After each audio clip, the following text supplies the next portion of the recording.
Hello everyone, welcome to Building the Ultimate Matchbox Car Collection. My name is Tyrone, and just when you thought you'd seen everything Matchbox ever did. Look at these. They're 143, although they look kind of small, but everything was small 100 or so years ago. This set of 8 I'm going to show you is to commemorate the 40 years of Models of Yesteryear, the 40th anniversary of Matchbox making them. We start off with the Model T, any colour you like as long as it's black. A lot of people think Ford, or Henry Ford, invented the motor car. That's kind of American propaganda. This is a 1911 Ford Model T.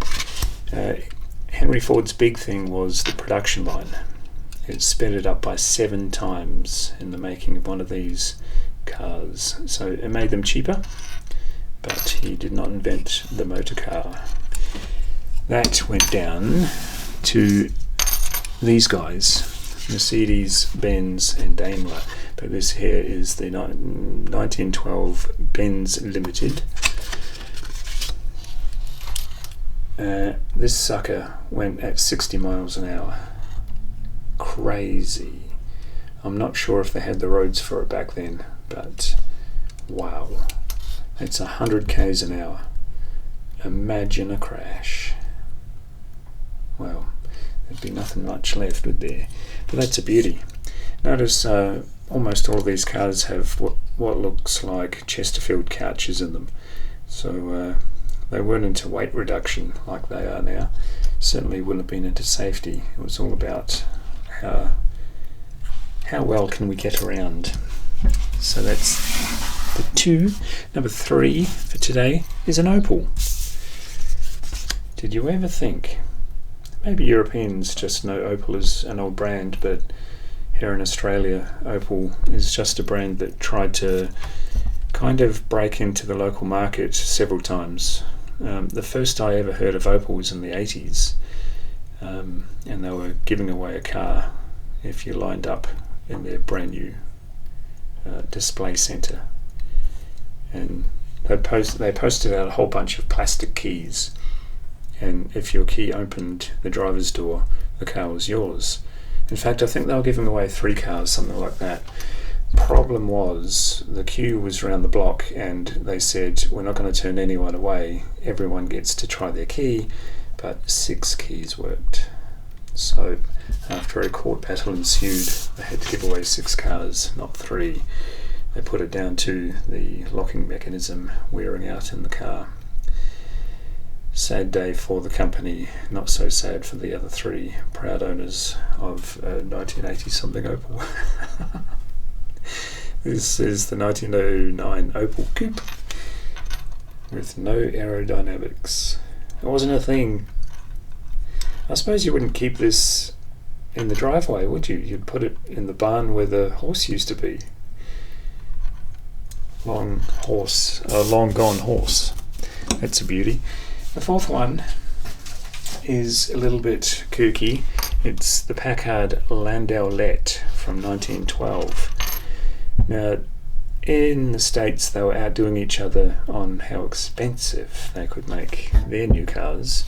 You see here, $4.5 grand, which is the equivalent of $500,000 US today, back then. So imagine if you had a mint 1-to-1 scale of these in your horse shed right now. Probably a bit more than $500,000 sitting there. They all probably wind up in museums or Jay Leno's garage. Fantastically detailed. They did a really good job. That's 4. I have many more to show you. Number 5 today is a Daimler, or Daimler.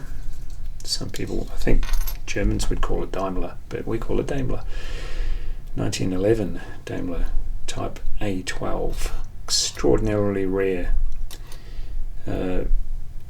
Everyone was kind of getting in on the luxury bandwagon, because even the Model T, not many people could afford them. That's called sort of the common man's car, or the working man's car. If you had a job, you could probably afford one, but I doubt that.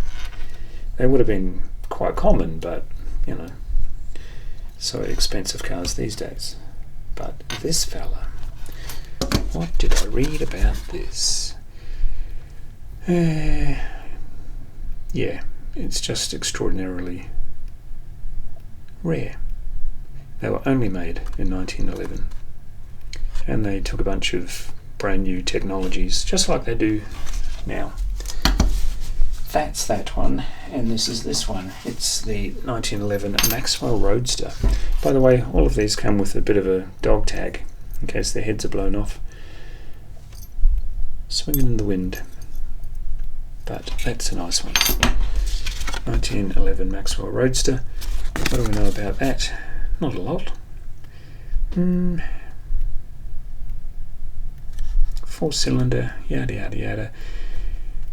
One of these fellas, I think it was the Landau Let, that had a 22 litre 200 horsepower, or it might have been the Benz actually. We have to go back now to reread.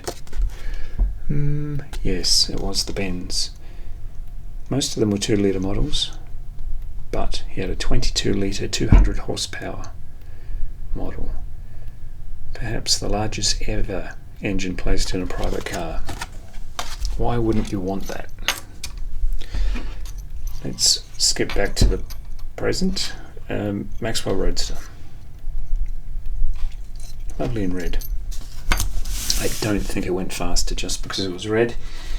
You get that 22 litre Benz in your garage, you know about speed. Prince Henry Vauxhall from 1914. Freeze frame if you wish.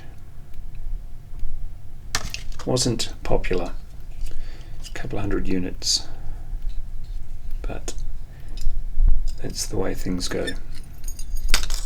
Back with the Chesterfields. They'd be super comfortable.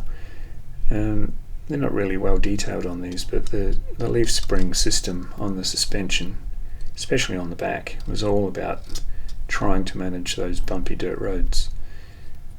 But imagine the ride. A little bumpy, but quite soft. And last but not least, today is a real stonker. It's a simplex. Have you ever heard of a simplex? Me hadn't. World War I era. Pre-World War I era. Actually by 2 years, isn't it? Look at that. You could mistake that for a Rolls. Simplex. You'd better freeze frame that. Maybe Cadillac because it's American. But at a glance, you'd say, oh, that's a nice silver, what were they called then? Ghost? Spirit? Shadow. Bit of polystyrene. Absolutely stunning. Really nice. Who would have thought?